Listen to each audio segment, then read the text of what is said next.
So to make a long story short, by the 40s, they sold this patent to Procter & Gamble in the United States, great company, and they couldn't sell their soap because everybody's making their own soap. I can remember in the early 40s making soap with Grandma and Mom and myself in the early 40s. And so they were a failure at using this diesel engine lubricant, synthetic and smokeless, meant for German submarines, as a soap. So they decided to sell it as a cooking shortening. And they made this beautiful cooking shortening called Crisco, and it was in a can. It was consistent, convenient. Didn't have to have a can full of melted bacon grease in the back of the stove for cooking, and it was predictable. And yet they couldn't sell it very well. They weren't making any money. They're going broke selling this stuff, as this is Procter & Gamble. So a guy by the name of Ansel Keys, who's a professor of medicine at the University of Minnesota,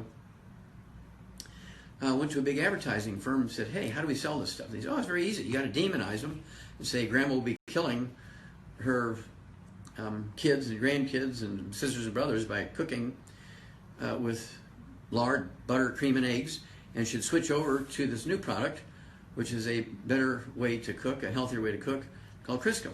They were having a struggle at that. They couldn't do that consistently, not quite making a profit. And so they went back to this advertising firm and saying, well, we're not having much luck here. Well, you got to really demonize this stuff. So they did an analysis of lard, butter, cream, and egg and found two common threads, cholesterol and saturated fat. They began to demonize cholesterol and saturated fat.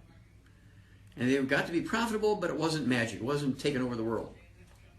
And so what happened here was that Procter & Gamble said, okay, we got to do something else. So they go to the advertising company again. They say, well, what do we do? They said, well, you have to give them a place that's better than what they're doing. So Grandma would give up what 18 generations of grandmas have been doing, lard, butter, cream, and eggs, and go to this new stuff, Crisco.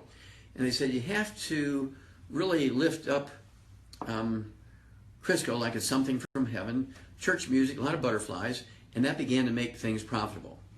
Well, about that time, egg beaters appeared on the scene, margarine appeared on the scene to replace butter, oils began to appear on the scene to replace lard, because they didn't have high levels or any cholesterol and saturated fat. Well, we began to see new diseases, low T, low testosterone, ED, erectile dysfunction, menopause at 35 instead of 65, adrenal exhaustion. And that's because estrogen, progesterone, testosterone, and adrenal hormones are part of a class of hormones called steroid hormones. 95% of their physical weight is cholesterol. And no matter how good your genes are, if you don't have the cholesterol as a raw material to make those hormones, you don't make the hormones. And so pharmaceutical companies began to make billions of dollars. They're making billions of dollars selling Premarin, which is made from horse urine, first synthetic female hormone, estrogen. And then they're making billions of dollars selling Viagra, Cialis. Okay? You see what's happening here?